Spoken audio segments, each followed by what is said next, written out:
Բարև ձեզ, Ստեփան Գրիգորյան, YouTube-յան ալիքի մասնակիցներ։ Ողջունում եմ ձեզ բոլորիդ, դեկտեմբերի 11-ն է այսօր։ Մենք շարունակում ենք մեր աշխատանքը, այսօր կխոսենք Դոնալդ Տրամփի քաղաքականության մասին Ուկրաինայի հարցում, քանի որ վերջի ժամանակներս Դոնալդ Տրամփը բարի բուն իմաստով վերջի 2 օր արեց լուրջ հայտարարություններ քննադատող Ուկրաինայի նախագահին պարոն Զելենսկուն եւ Եվրոմիության եվրոպական երկրների գլխավոր դերակատարներին, կարծես թե ինքը սկսեց անցնել Ռուսաստանի կողմ ու դրա շուրջ մենք կքննարկենք դա ինչ է նշանակում,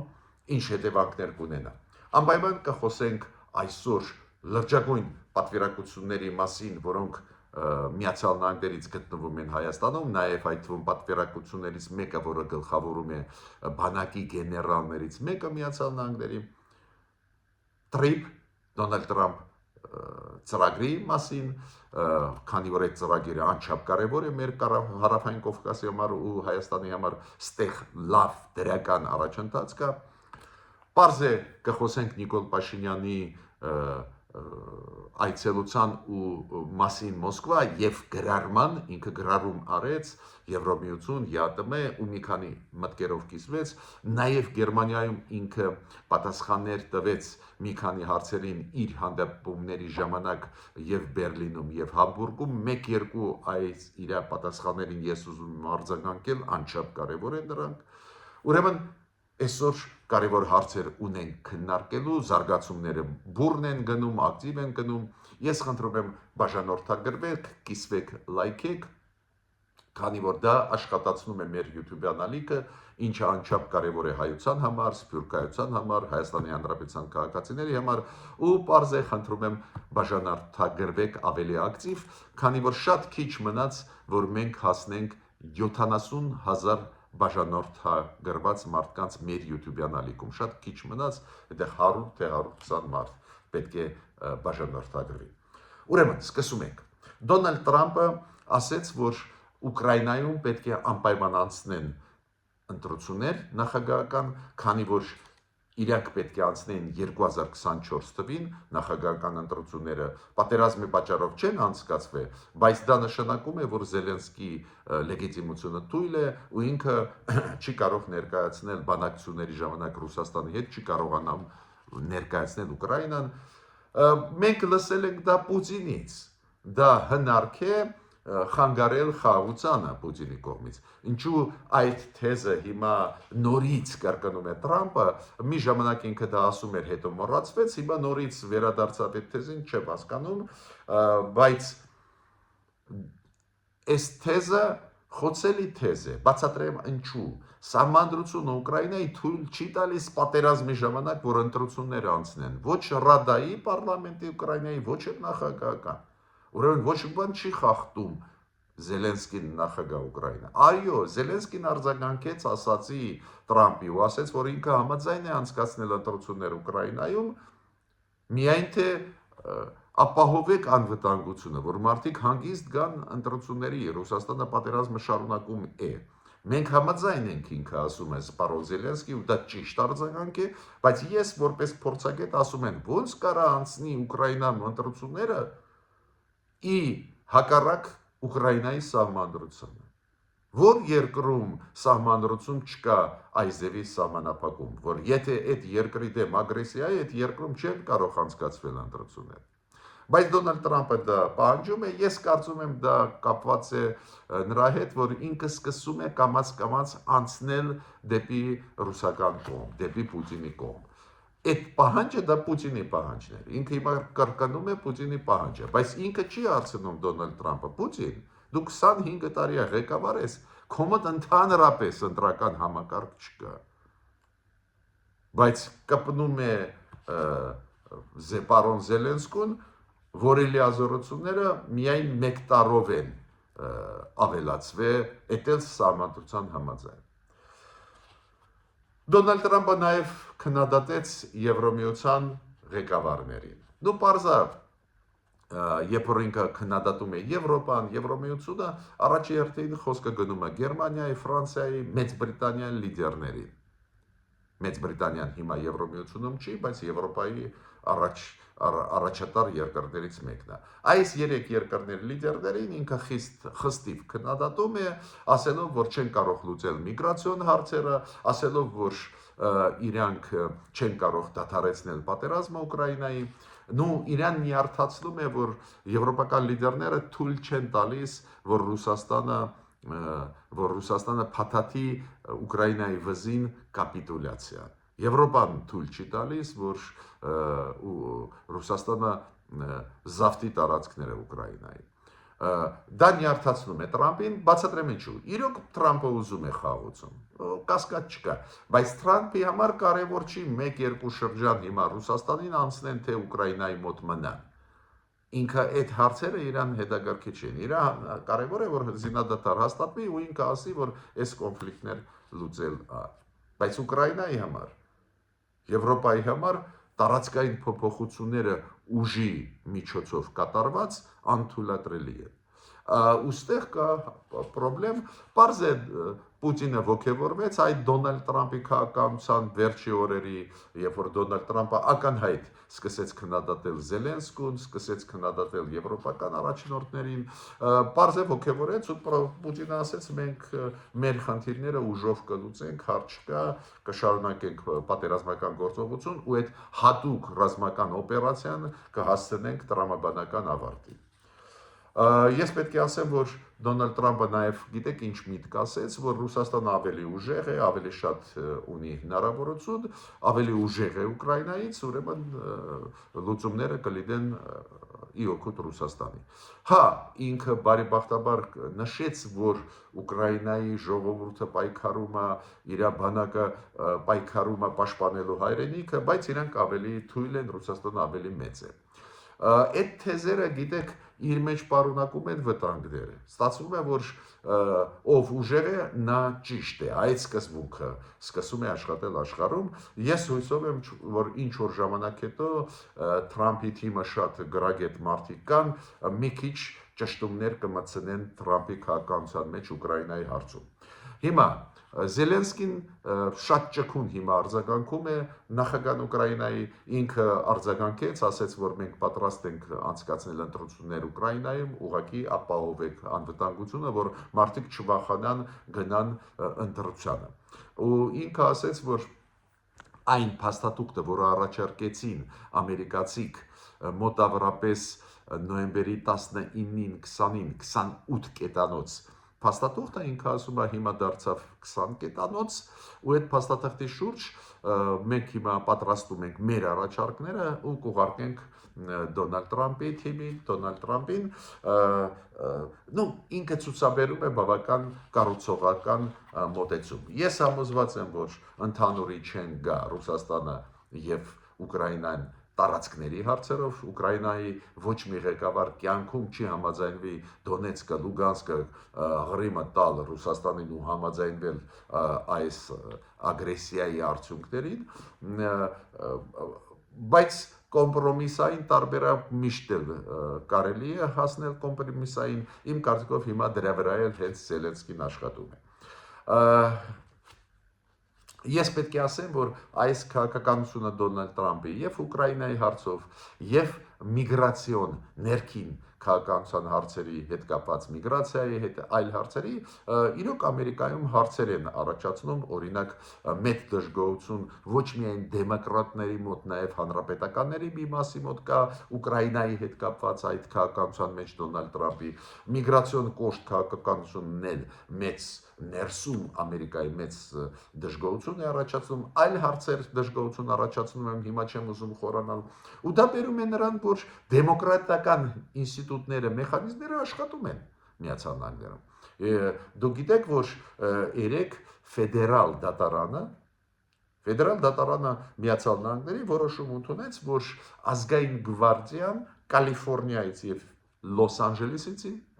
Անջելեսից պետք է դուրս բերվի։ Դուք գիտեք, Դոնալդ Թրամփը մի շարք նահանգներում, մի շարք քաղաքներում մցրեց ազգային գվարդիա, համարելով, որ այնտեղ կրիմինալ իրավիճակը ծանր է, միգրացիոն ռիսկեր կան,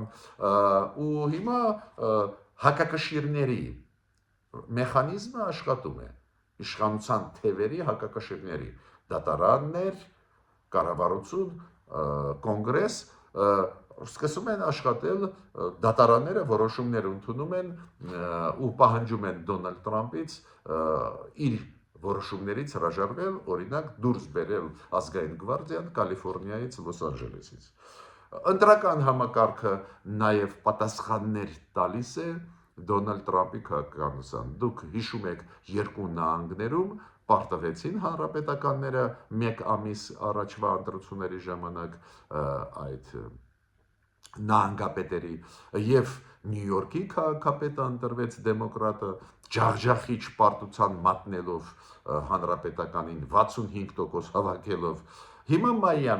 Մայամի քաղաքապետը երեք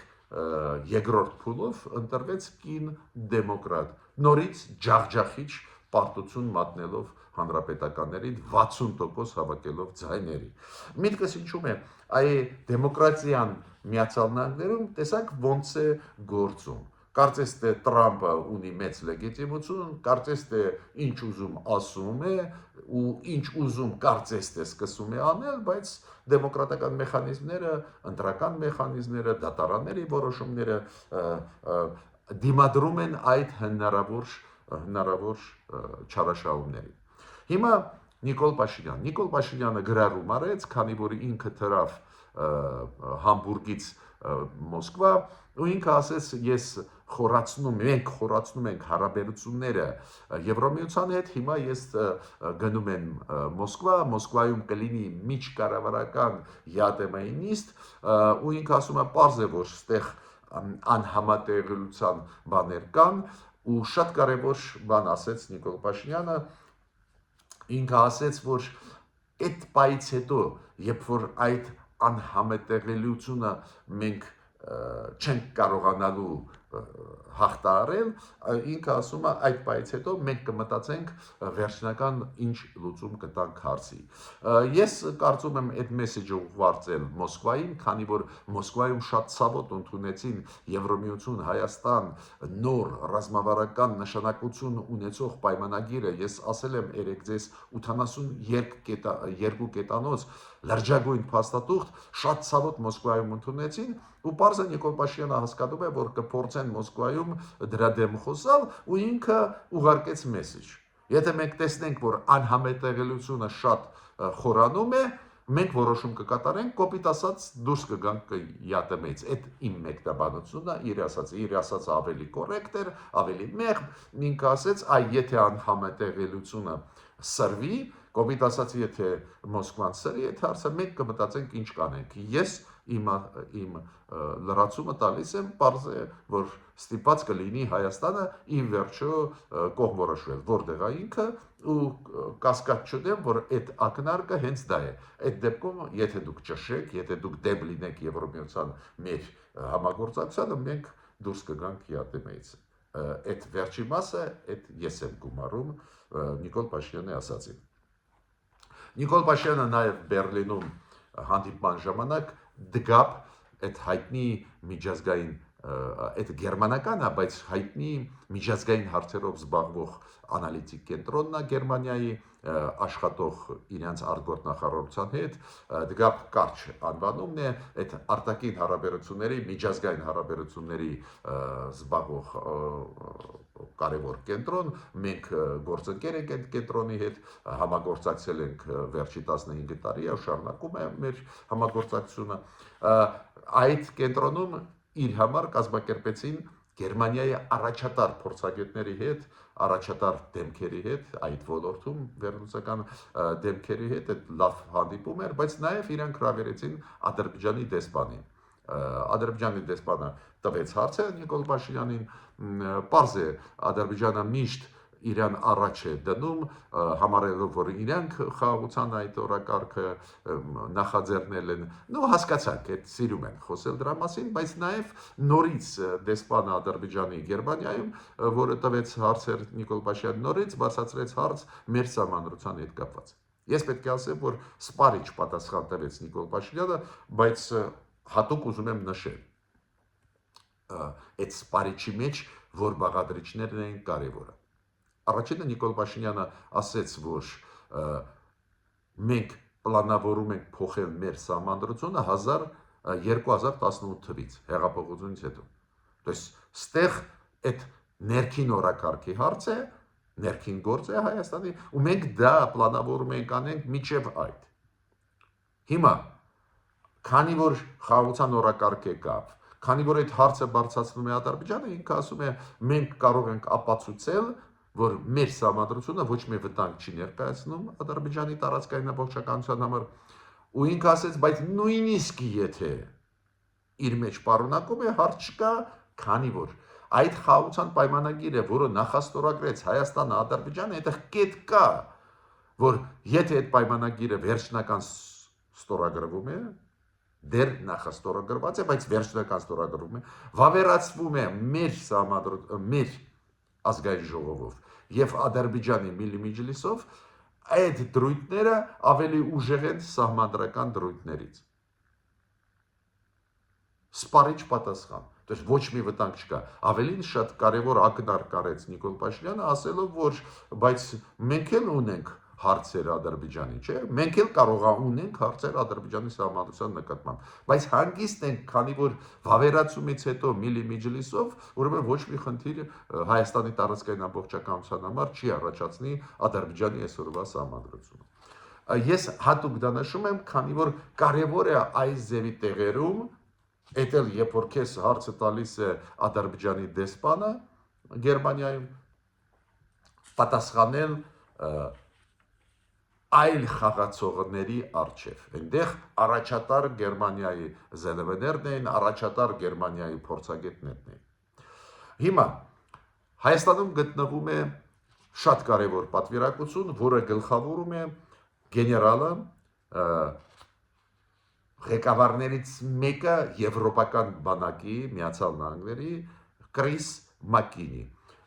Իրանք եկան ստեղ քննարկելու մեր բանակի բարեփոխումների հարցերը, քննարկելու անվտանգային հարցերը, նաև քիմիական անվտանգություն, կենսաբանական անվտանգություն, միջուկային անվտանգություն, անչափ կարևոր են այս ձևի աշխատանքներ ամերիկացի գործընկերների հետ։ Ես պետք է ասեմ, որ մեր արտգործնախարարությունը պատասխանեց Ադրբեջանի արտգործնախարարության արձագանքին Եվրամիություն Հայաստան ռազմավարական պայմանագրի ստորագրումից հետո երեք մանրամասն ես դες ներկայացրեցի Ադրբեջանի դիտողությունները այդ պայմանագրի նկատմամբ ու հիշում եք երեք ասացի պարզա մեր արտգործնախարարությունը կարձագանքի հույսով եմ որ էմոցիոնալ չի լինի պրոֆեսիոնալ այո ուրախ եմ Հայաստանի արտգործնախարարությունը արձագանքեց Ադրբեջանի արտգործնախարարությանը հայտարարությանը արձագանքեց ու արձագանքը շատ կոնստրուկտիվ ոչ էմոցիոնալ առաջինը Հայաստանը ասեց որ փաստաթուղթը որը ստորագրվեց դեկտեմբերի 2-ին Հայաստան Եվրամիություն դուք հիշում եք Արարատ Միրզոյանը մեր պատվիրակությունը գտնվում էին Բրյուսելում Վահագն Կոստանյան փոխարտգործնախարար գլխավորում էր Արարատ Միրզոյանը մեր արտգործնախարարը իրանք ստորագրեցին կարևորագույն փաստաթղթեր Եվրամիության հետ ռազմավարական նշանակություն ունեցող Ադրբեջանը արձագանքեց հիմա մեր արտգործնախարարը արձագանքեց Ադրբեջանի արձագանքին ու ասում է որ դա երկկողմ փաստաթուղթ է դա ուղղված չի երրորդ կողմի չորրորդ երկրորդը ասեց որ բոլոր կետերը այնտեղ միտված են խաղաղության то есть առանձին նշվում է կետերը նշված То есть քիչ է որ դա երկկողմ փաստաթուղթ է, չի վերաբերվում Ադրբեջանին, ինչի Ադրբեջանը այդքան ցավոտ ընդունեց։ Երկրորդը ամենակարևորը, որ այնտեղ կան կետեր, որոնք միտված են հենց ուժեղացնելու այս խաղաղության process-ը Ադրբեջանի հետ։ Եվ քանի որ ադրբեջանցիք ասում էին, այդ փաստաթղթում չկա հղում Վաշինգտոնյան process-ի վրա, ստեղ ասված էր, որ այդ հղումը կա համատեղ հայտարարության մեջ։ Քանի որ միջև ստորագրելը փաստաթուղթը կամ ստորագրելուց անմիջապես հետո Եվրամիությունը Հայաստանը նաև արեցին պաշտոնական հայտարարություն։ Ու պաշտոնական հայտարարությունում դա կա։ Ես ինչ եմ ուզում ասել, մերոնք շատ ճիշտ արեցին, սկսեցին խորանալ հարցերի մեջ տարբեր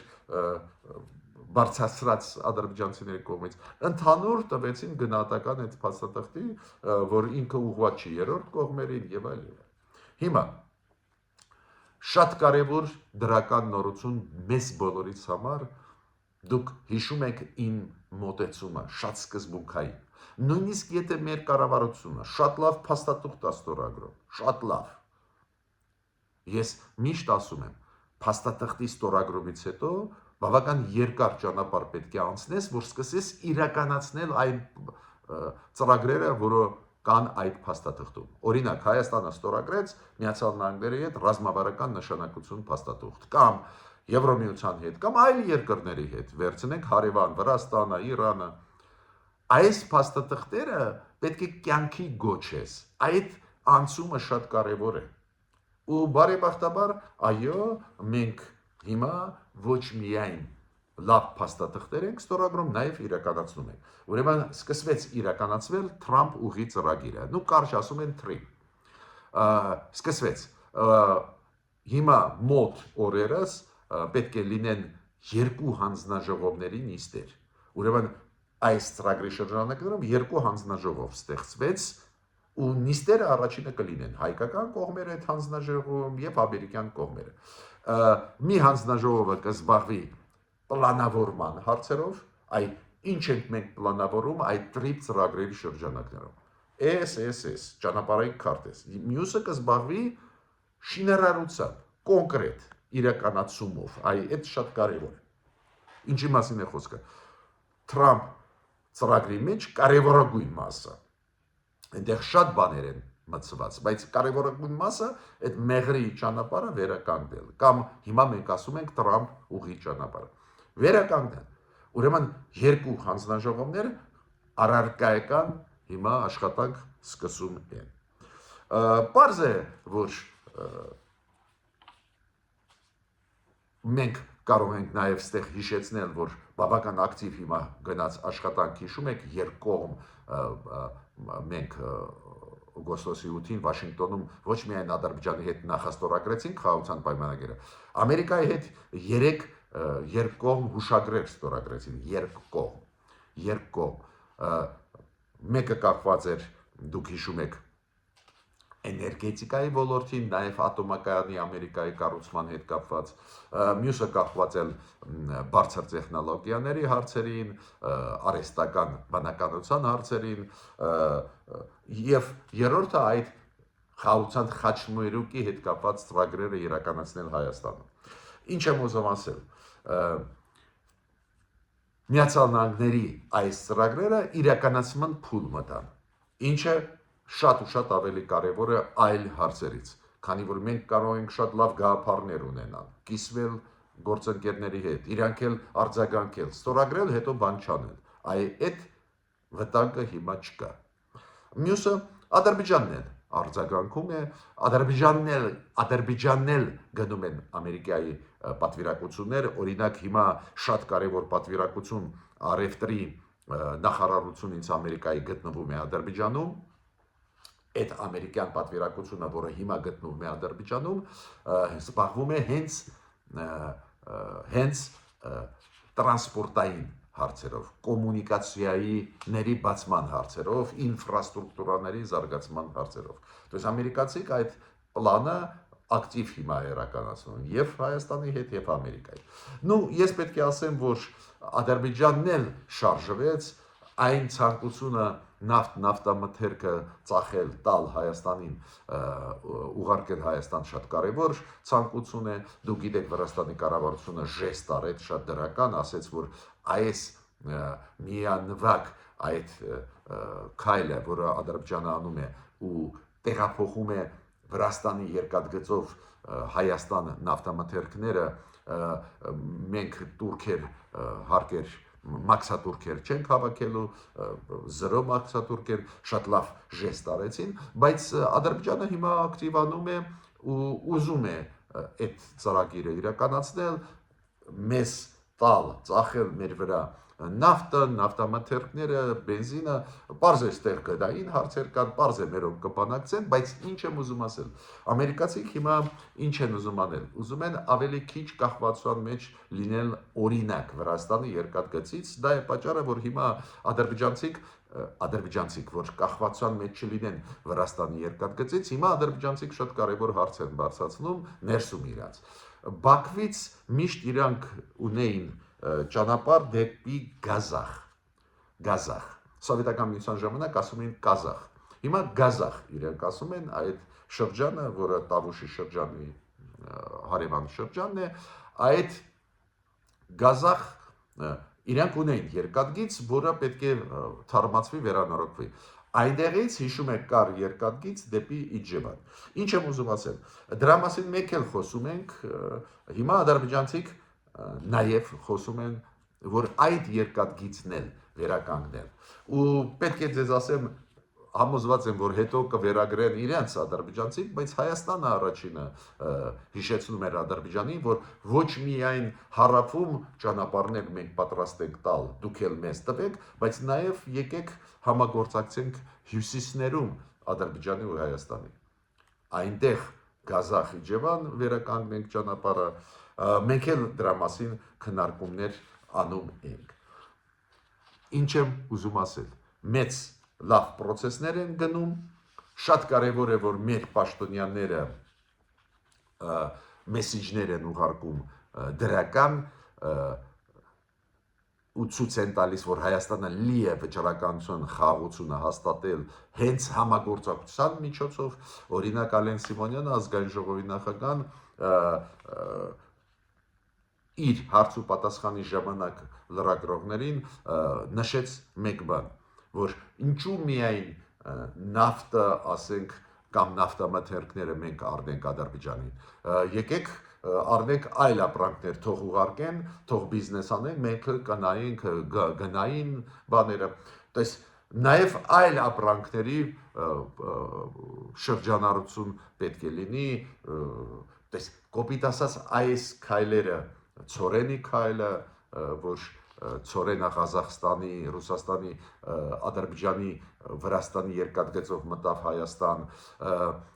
հիմա նավթամթերքների քայլը, Ալեն Սիմոնյանը ասում է այլ ապրանքների նաև մենք պատրաստ ենք որ լինի, ես համարում եմ դա դրական մեսիջներ,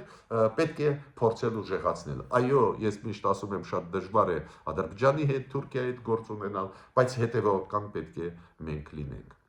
Ես ավարտեցի իմ այսօրվա ելույթը, մինչ նոր հանդիպումներ։